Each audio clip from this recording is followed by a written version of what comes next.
Hello, my name is Tran Anh Thu Phan. I'm a second year student studying for a Bachelor's of Arts in International Hospitality Management at Swiss Hotel Management School.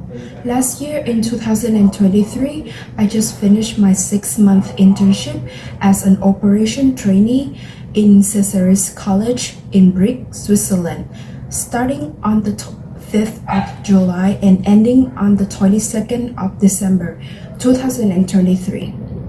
Switzerland is a landlocked country located at the confluence of Western, Central, and Southern Europe. The campus of Cesaris College, where I had my second internship as an operation trainee, is located in Brieg, a town that belongs to Canton Valley. Brieg history is closely linked to the Simplon Pass, one of the most beautiful alpine passes which starts immediately beyond the city gates. In the 19th century, Napoleon built a road throughout the Simplon Pass to move his armies, creating the first man-made road in the Alps. Owning the fact that Brieg is located at the convergence of the main railways lines throughout Switzerland and Italy, Brieg is one of the tourist attractions where travelers can enjoy a variety of skiing area surrounding the town during winter, or hiking and cycling in one of the trails that located scattered all over the city when summer is coming. Cesaris College, where I interned as an operation trainee, is one of the hospitality management university that belongs to Swiss Education Group. Cesaris College also shares the same facility with Culinary Arts Academy, a property under the management of Swiss Education Group. The academic faculties are located in two different cities of Canton Valley, Bouveret and Brieg-Lys. The college is named after the famous Swiss hotelier Cesaris, which is why it inherited his pioneering ethos and became one of the business and hospitality university leading in entrepreneurship, leadership, and sustainability. The opportunity I had to have my second internship as an operation trainee in Cesaris College was from the internship newsletter that provided by the internship and career support department in school. As soon as I saw the opportunity, I sent my resume and cover letters to Mrs. Ehring for the applications. Within a week, I received the email from Mr. Lee, Assistant Operation Managers, for the job interview and for the facility tour. After I have the interview with the managers of the school, I immediately received the job offer from Mr. Lee. I started my internship on the 5th of July. Since this internship was already my second one, it's easy to catch up with the working pace and get used to the working environment. Moreover, since the second internship was taking place at a school, it's easier for me to get used to the workplace alongside with all of the staff and the students. As I was the only intern who was working with all of the staff and manager from different departments, I sometimes felt the pressures when communicating with them. For the first few weeks of working at the school, I felt disappointed and bored because the tasks I needed to complete every day was simple and repeated. I could do more things to assist my colleagues as I had possessed the knowledge from what I studied at school and from my experience from my first internship and volunteering at school. After the first few weeks of my internship, I contacted the school career and internship support departments to seek help if I could change my internship. After the virtual meeting with Mrs. Danchi, one of the career coaches, I realized that I couldn't change my internship, so I must accept the fact that I must complete my 6-month internship in here. Because this was my second internship, I was able to get used to the job quickly compared to my first internship, as I have possessed specific skills and knowledge from studying and working experience. Moreover, fortunately, I also got the opportunity to have an overview of the tasks that I need to perform, as well as instruction and training, such as fire drill and first aid training, school tour, and induction to working procedures. During my 6 months of training, I was constantly given feedback and advice from either my manager or from the resident supervisors, which I believe was an effective way to evaluate my performance gradually and improve when necessary. Furthermore, the school has changed the method of internship evaluations by adding the method of internship evaluations, which was an efficient way for us trainee to have the overview of the performance from the first half of the internship, and we have the proper adjustment for the final half of the internship. I was an operation trainee, which required me to coordinate with different departments in school.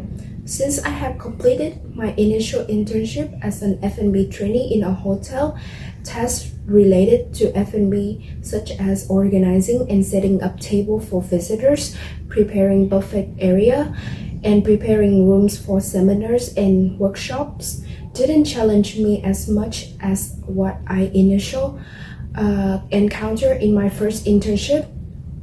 Also, with my enthusiasm and dynamism, I was allowed to partake in more significant events closely linked to different schools, such as SEG Sport Day or International Recruitment Fair, which took place in Court Palace.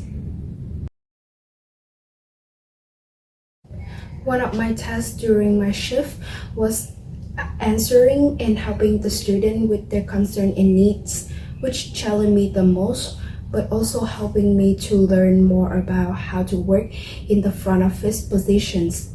Answering the questions and helping the student with their concern and needs enabled me to remember how to regulate my emotion and stay calm and professional all of the time, as some students show inappropriate attitude towards me as the result of being the same age range.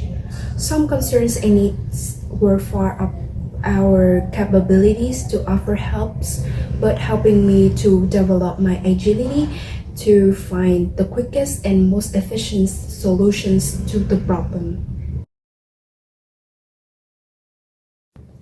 During my internship, the school sometimes operated the bar, which required me to work whenever the school's bar was open.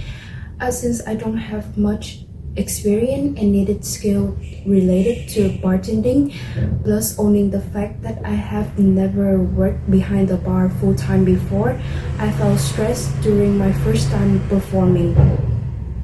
Luckily, volunteers were constantly working to coordinate me during my first time working behind the bars, so I utilized my opportunity to learn as much from them as possible.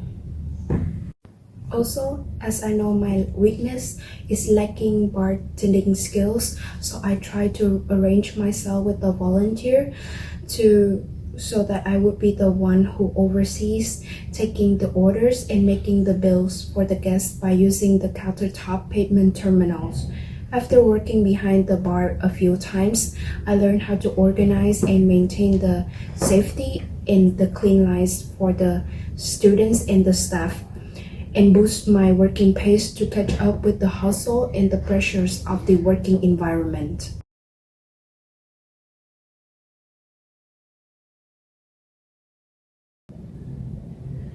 I found myself quite lucky in both of my compulsory internship that I always had a trusted mentor to lead and to teach me.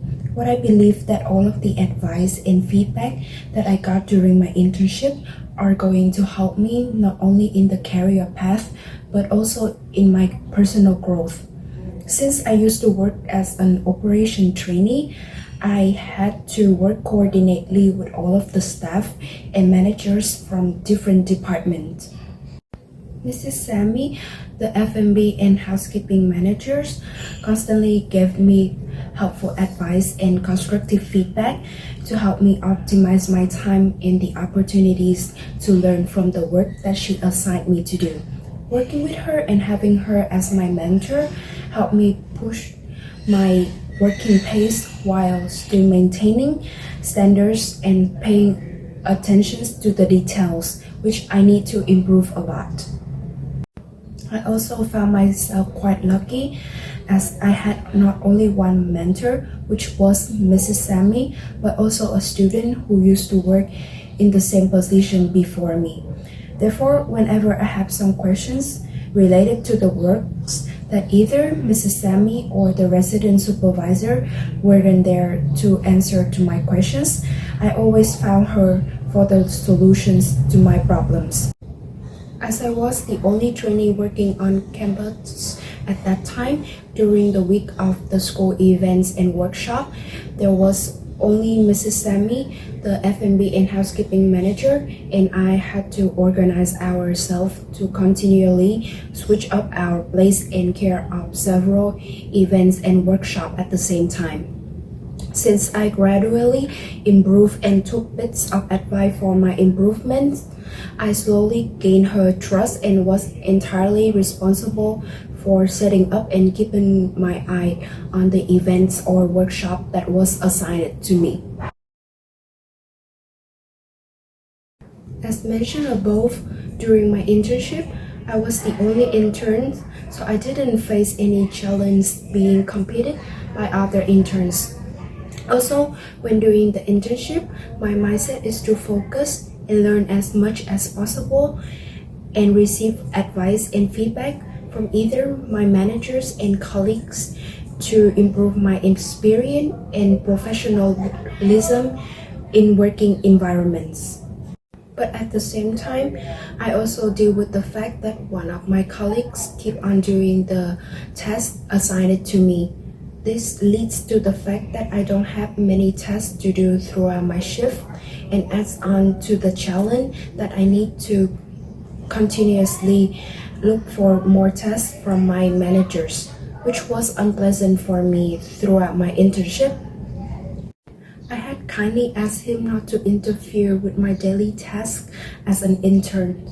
Moreover, some specific procedure needed to be done by the school supervisors, and the trainee wasn't trained to do them as they are related to security and safety due to the working policy. As I had mentioned above, throughout my internship, I didn't have many tasks to do throughout my shift, and even though I tried to be proactive and constantly ask my managers for more tasks to do, in most cases, there was nothing assigned for me to complete it. This led to my being put in a passive position where I repeatedly had to ask for more tasks after completing the required ones and waiting to be assigned tasks primarily unrelated to my internship. This made me feel unmotivated and unable to broaden my skill rather than outside the F&B related. Since this was my second and last internship, I expected to possess more skills and knowledge outside the F&B and prepare myself for my career path.